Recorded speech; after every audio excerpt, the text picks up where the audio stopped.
While the guns along the Strait of Hormuz have fallen silent for a third straight day, a different kind of war has been quietly intensifying in the background. One fought not with missiles, but with sanctions lists, shell companies, and frozen bank accounts. For weeks, the United States and Iran have swung between diplomacy and open conflict.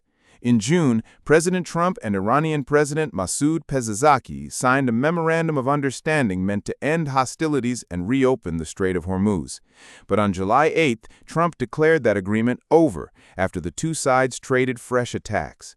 13 nights of renewed U.S. strikes followed until Trump ordered a pause on July 24th, saying he wanted to give negotiations one more chance.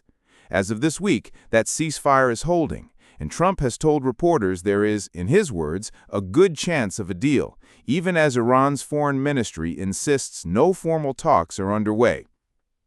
But away from the headlines about missiles and mediators, the Treasury Department has been running a parallel campaign, and it escalated sharply on July 14th, just as the ceasefire began to unravel.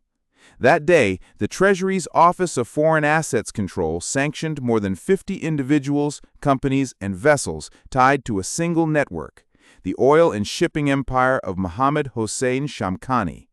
Treasury Secretary Scott Bessent put it bluntly: the Iranian regime survives on deception, and the Shamkhani network is one of its most profitable engines.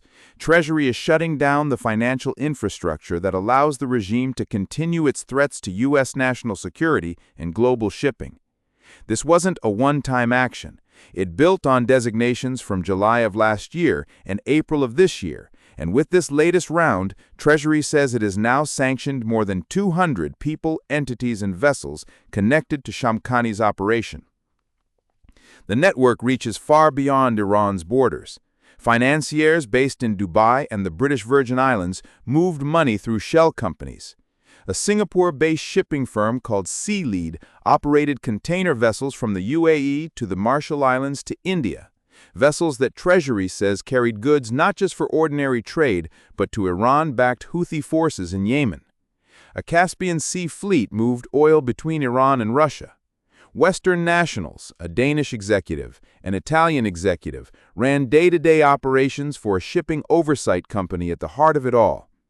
In other words, while cameras focus on ceasefire talks and troop movements, Washington has been trying to dismantle the financial architecture that keeps Iran's oil economy running, one shell company and one flagged vessel at a time.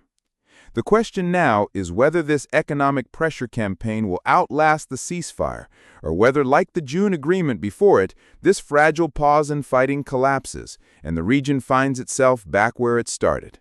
Either way, the sanctions keep coming. The financial war isn't waiting for the shooting war to be resolved. For the narrative, this has been an update on the sanctions campaign running alongside the Iran ceasefire.